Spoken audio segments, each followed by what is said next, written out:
Sometimes the things that we can be grateful for make themselves known as little speckles of gratitude. Today on this episode of the Gratitude Journal podcast. This is the Gratitude Journal podcast. Glorious, cool air.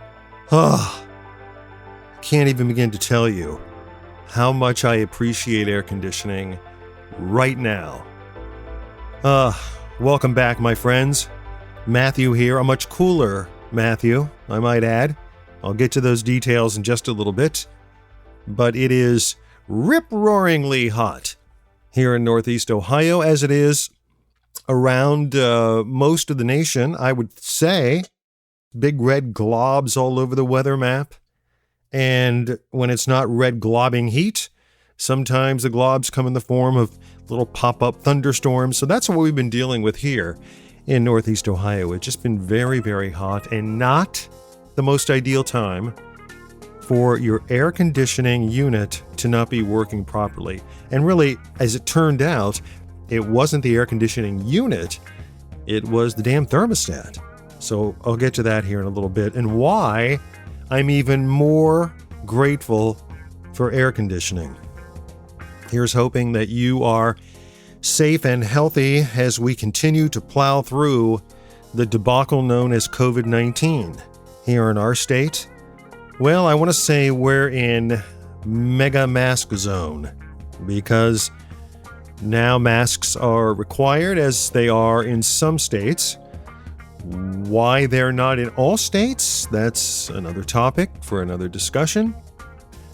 But it's almost something that I'm kind of getting used to. Not that I like it. But before, if you think about it, when you would pull into a parking lot at a convenience store, you would put the car in park. You would make sure you had your phone with you. Obviously, you would make sure you had your keys with you. And if you had a list of some sort or you need to make sure you had your wallet, you had kind of the essentials. And for me, I pat my left front pocket because that's where my phone is. I pat my right buttock in the back because that's where my wallet is. And I have my keys and I'm pretty much good to go. So I exit the vehicle and I lock it up. But now, lately, we've been adding one other feature to this technique, and that is, do I have my mask? So in the center console, I have the mask, kind of the go-to mask, which has been the Cleveland Indians mask, which I won't be able to call the Cleveland Indians mask for too much longer. I have this black mask that I bought that I kind of like. It's kind of tight-fitting, but a very nice guy at a Circle K store sold it to me at a reduced rate because he felt sorry for me. So I like that one. And then we have a bunch of the surgical masks that really are the best mask because they're the lightest. They probably offer the less protection, although to some people, these masks offer zero protection. But again, that's a topic for another discussion.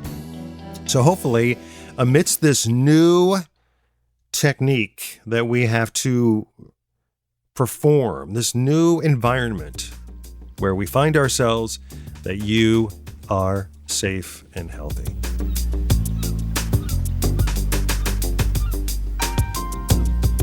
The other day, during this time period where we haven't had air conditioning in our home, I was sitting on the back deck. We have a very large, expansive deck. It's really a deck that's probably too big for two people. I know you're probably thinking, how is that possible? But we don't have a table and chairs out there. We don't really grill anymore. There's really sort of two chairs and some decorative plants and pots of plants that my wife has finangled on one end of the deck. But for the most part, this deck, we sort of have it to ourselves. And the foliage that arrives in our backyard, we're on a corner lot, really kind of creeps up on the deck. So really, even though we have that pathetic looking building next to us, that apartment building that I've referenced in past podcasts, right now there's just a canopy of foliage surrounding us. So it's very nice to sit out back. We're shielded from the sun in the evening, whereas when we sit on the front porch, the sun from the west is just beating down on us. And it offers a reprieve from all of the heat and the humidity as much as you can when you're sitting outside. But at any rate, I was sitting outside shirtless. I rarely go shirtless, but it just felt right because we had been inundated with a heat wave and no air conditioning. And I really started to think about all of the different places that we've been in this journey, this broadcasting journey that I took my wife on, who in another life before mine was on a variety of journeys herself, being that she was the wife of a veteran. So my wife Donna has seen the world, and then rather than hunkering down in one place, I took her all around these various geographical spots. And I began to kind of think momentarily about some of the people and the things that affected those trips, the things that I take away from our times living in these various locations. And I know I've addressed this before on other podcasts where I talked about mentors and the really important people that affect you from the standpoint that they offer you a platform to follow, or they sort of take you under their wing, or they're entrusted with your care and concern. And those certainly are important people throughout any lifetime, and I've certainly had the advantage of being able to run into several of those people during these times of travel and living in other geographical spots, as well as living in this geographical spot, which, aside from family, is a mystery because we continue to return here. It's like a bad penny. It just will not go away. I started to ponder a little bit some of the various places that we've been and people who have made an impact on me and people who continue to make an impact on me. And I think about our time when we first went to Knoxville, Tennessee. And although we had had our share of moving experiences, for whatever reason, that particular move was tough. I had a tendency to accept jobs, and then I would kind of go ahead of Donna while she kind of maintained order in our previous place, tying up loose ends, getting things together. In many cases, I would be put up, in a hotel or in some kind of living arrangement, and then I would find a place to live. And normally I would do these things by myself because Donna would be in the previous location handling things, and she was very good at it, and I was pretty pathetic at it. And so in this particular journey, we had been home in Ohio for almost 7 years. We had moved to an area of Akron. We left briefly to go to Washington, D.C. for a job, and it's a job that didn't really work out for a variety of reasons, and something I'll address in a later podcast. And then we came back for a good chunk of time. And so after being back in Northeast Ohio and then going to Tennessee, it was kind of a rough transition from the standpoint that we were just apart. And it took a good amount of time for Donna to join me there. So during my time at this radio station, I sort of came across a couple of people who were pretty instrumental in making this transition better. And one of those people was my friend Kyle, someone who was relatively new to his position at this radio station, and someone with whom I had to work fairly closely with because I was servicing the needs of his clients, and so obviously I wanted to do right by him as I wanted to do right by all of the account executives on this staff. And I remember fairly early in my tenure at the radio cluster in Knoxville that I really felt a peculiar and a particular sense of homesickness. And this always happened to me wherever we were, wherever we've moved. I've experienced it everywhere. And there's just this period of time where even though you're excited about the job, when in your downtime, in your alone time, at the time we didn't have texts, but you would get phone calls from people from home asking how you were doing, or you would get a letter in the mail, or you would get a package, like a care package in the mail. And, you were sent things that reminded you of home. And sometimes during those early months of transition, for me in particular, it was tough. Now, not everybody goes through this. Some people are not like a fish out of water. They easily matriculate from one situation to the next. But in all of the times we moved, and we've done our share of moving around, for whatever reason, the transition from going from home down south was a tough one for me personally. And Kyle was one of those guys who just seemed to make it more bearable and seemed to make it more easy for the transition to occur. And I remember we had a live broadcast set up with one of his clients. And I remember on that particular day, I seemed to be going through a particularly tough time. And I think I had a phone call with Donna about some things, and she was just kind of emotional, and she was kind of missing me, and I was missing her.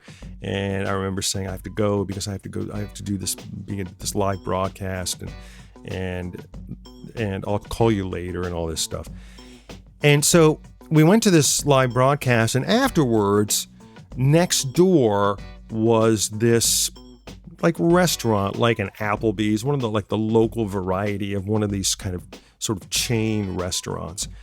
And he said, do you want to go grab a bite to eat? And I said, yeah, sure. I mean, what was I going to do?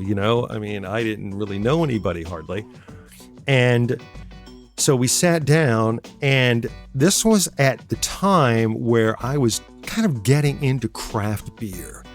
And I didn't want to make a scene like I was drinking on the job, because technically we were sort of still on the job, and I kept staring over at all these tap handles. And I was thinking to myself, wow, I really want a beer. And Kyle says, you doing okay? And I said, yeah, I'm doing okay. I just feel like, this particular transition has been kind of tough. And, he kind of kept reminding me, oh, you're going to like it here. It's going to be great. People love your work. And I kind of kept looking over, and he goes, everything all right? And I said, no, I was just staring at these tap handles there. I could really have a beer. And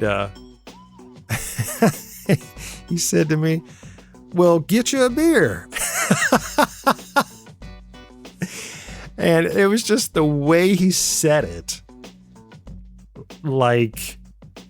very welcoming and just very matter-of-factly. And we put our, account executive and creative service director hats away. And from that point on, we were just friends. And it's almost like that's what I needed to make this transition. And to this day, even when I was sitting on the deck the other day thinking about this, I was really trying to recall why this particular transition was so tough, because I loved the area. I loved being around the college football environment. In addition to Kyle, I met a number of really good people, a couple of people with whom I still stay in touch with. And I had all the earmarks, really, of a great transition. I had a lot of creative latitude with my job, and it was just all set up to be a really fun time. But for whatever reason, those first couple of months were particularly just really tough for me. And as soon as he said that, it's almost like this enormous burden was lifted from my shoulder. Now, Can a beer do that? Yes, I'm convinced. And I will be forever convinced that a beer can do that. But it wasn't just the beer. It was the fact that I almost felt like I had moved in to another area of less anxiety just by having him say that. And it's really funny because for years afterwards, I would share this story with Donna.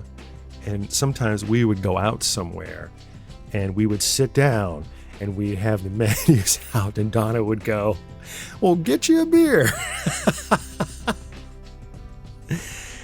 And to this day, Kyle is one of those guys who just has always stayed in touch with me. Much like Jim Cheneau when I worked with him here in Akron. And even though he passed away 3 years ago, I continue to remember that throughout all of my travels, Jim was always one who he called, he stayed in touch, he did it in his own unique way, and Kyle is very much like that. I don't know that I've ever met a person, too, who was more committed to college football than Kyle. And I would go home and I would explain to family at home what football in the South means. And I would say, yes, of course. I mean, there are enormous Ohio State fans in this area and, enormous Notre Dame fans, but there's just something about the religiosity of it there that I don't quite get. And Kyle personifies all of that. I mean, he can remember the most salient details about a game in 1982. I mean, I know people who are fans of professional football or professional baseball who can't remember those many salient details. But he can, and he just accentuated everything that's just so great about that part of the subculture in the South. I'm also really grateful about a couple of the trips that we took. And one of those was a practice round at the Masters. And in my person cave, I don't call it a man cave because Donna is here as much as I am, and I don't use the room to escape from her. I have a framed picture that we took as Tiger Woods had teed off in this practice round. I was kind of walking straight ahead to go to his ball to take his second shot, and I took this picture, and it reminded me of everything that was great about that day. It wasn't too terribly hot. It was actually kind of a cloudy day. And we just had an enormously fun time just relaxing, following players around the course. And of course, I was just gawking at all this beauty, that was in front of us. And I remember going back, we took the long way back, and in the back of his car, he had a football and a baseball. And at one point we were going through this area of where North Carolina kind of crosses back into Tennessee. And we just kind of stopped in this field, and we just started throwing the football around. I mean, it just reminded me of being a kid. And it was just such a great trip. When I think about Kyle, I not only just think about those things, but I think about his very practical advice. He has a really good head on his shoulders. He has a really good ability, much like my twin brother does, the ability to kind of scan the landscape and arrive at an opinion. And in many cases, I've agreed with those opinions. He not only just says, "Yeah, I hear you, and boy, I hope that works out," but he oftentimes offers, actionable advice. And I'm just very grateful that, one, that we went to Knoxville, and two, that I was able to have a friend like him in Knoxville, and three, that we remain friends long after leaving Knoxville. And I guess this little momentary glimpse of gratitude, these little speckles of gratitude, there's always going to be one that is situated down there in East Tennessee. And even though Kyle doesn't live in East Tennessee anymore, I'll always be very grateful for his friendship and his advice and the fact that he's a part of my life.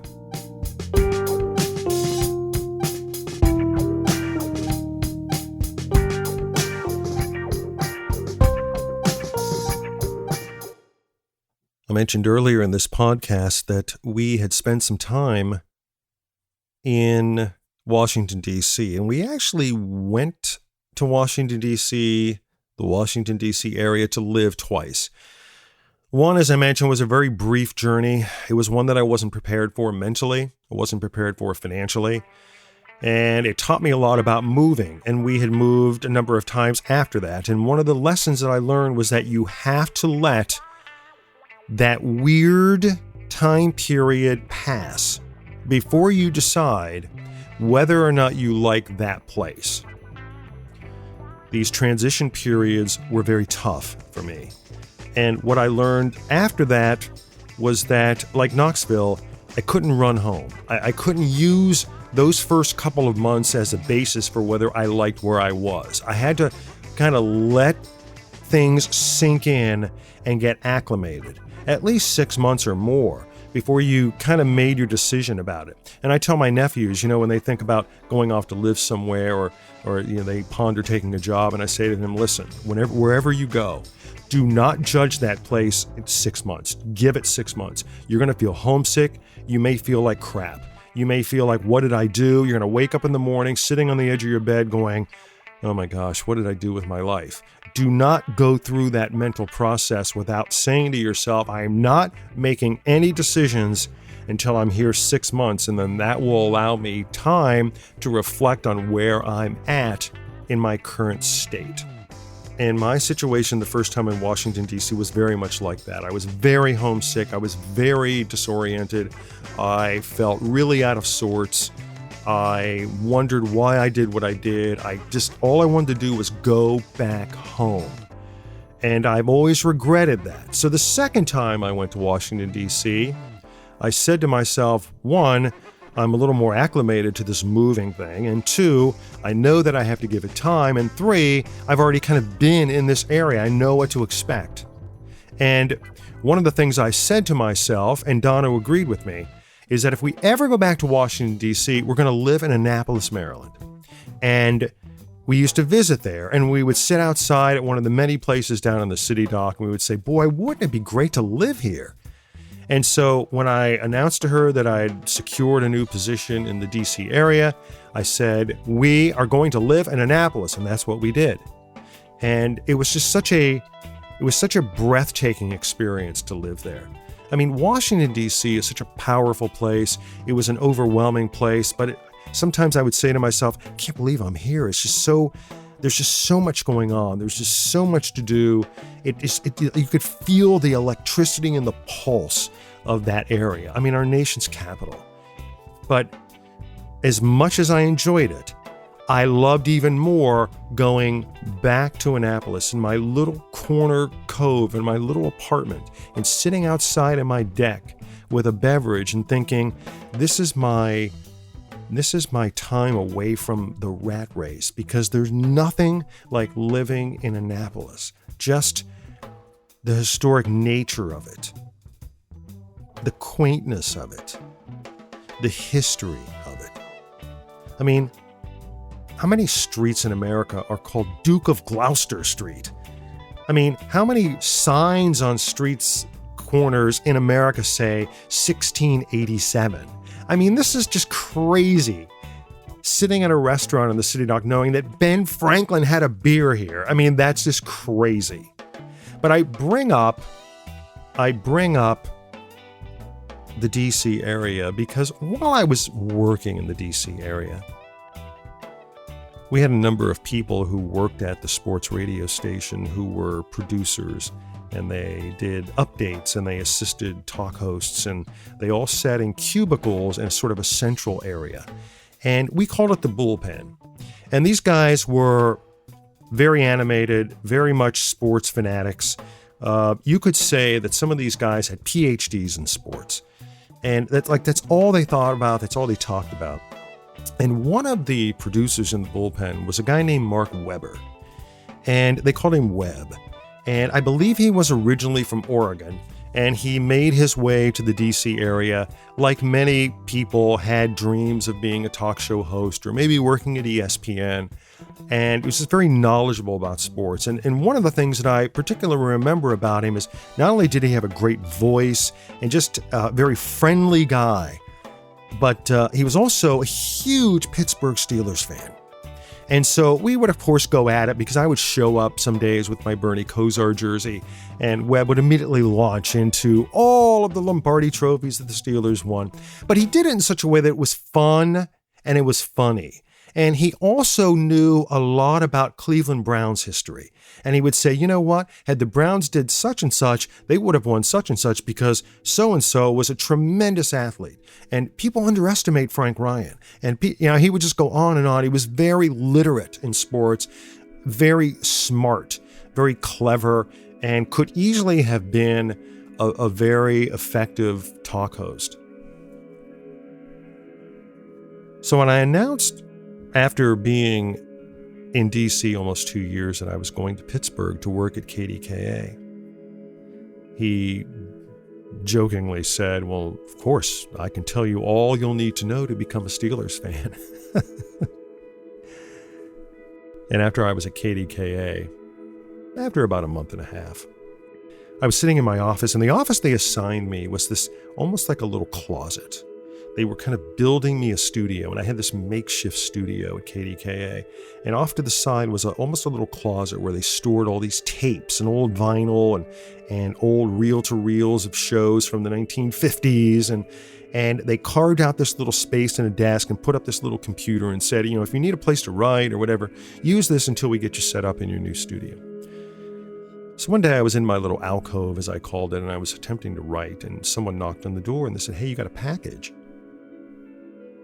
And I opened up the package, and inside of the package was one of these little figurines that you would get at a fast food place.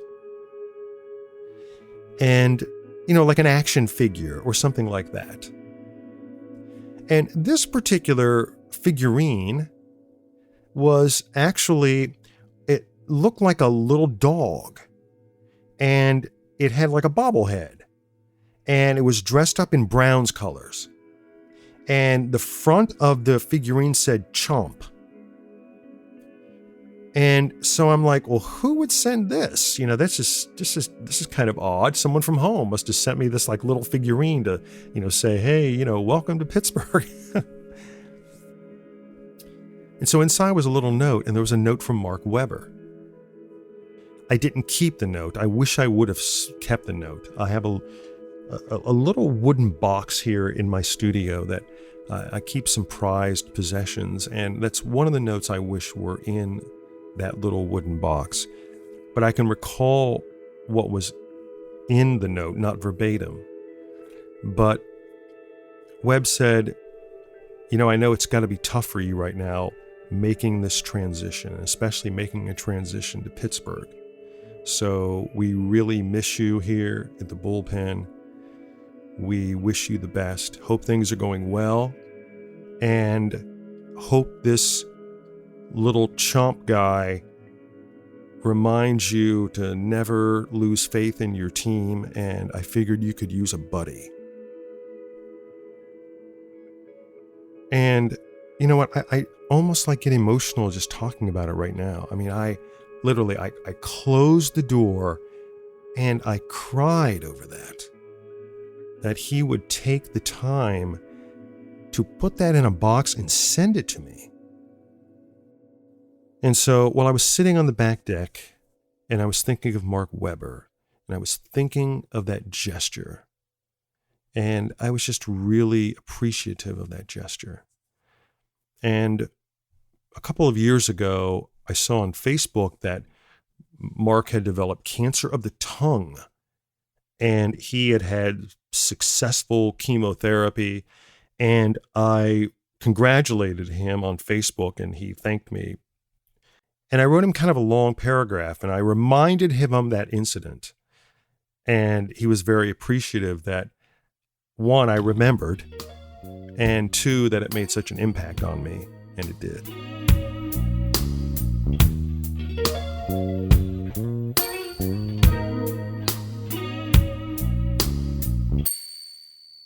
When I was in Pittsburgh, our cluster of stations were actually in two different locations.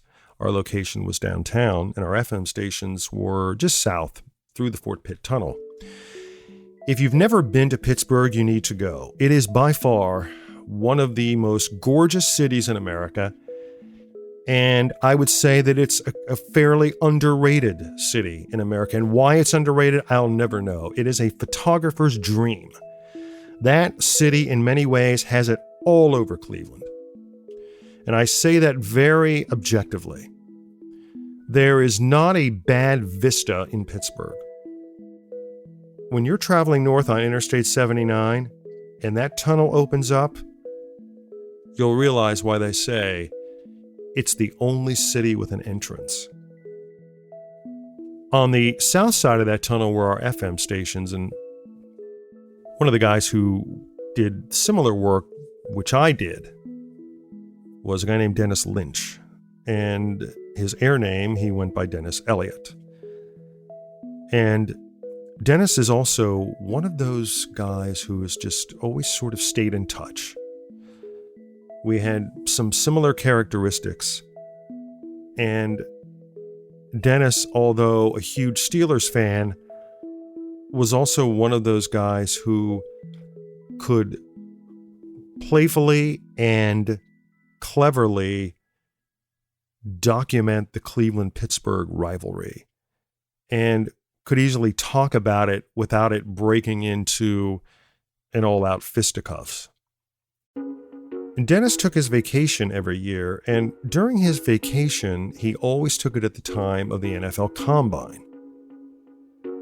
And for years, he would drive to Indianapolis and volunteer at the Combine. He would drive players to and from the airport, and he would perform all these other tasks. I'm not exactly sure what attracted him to going to the Combine, but that was something he just did every year.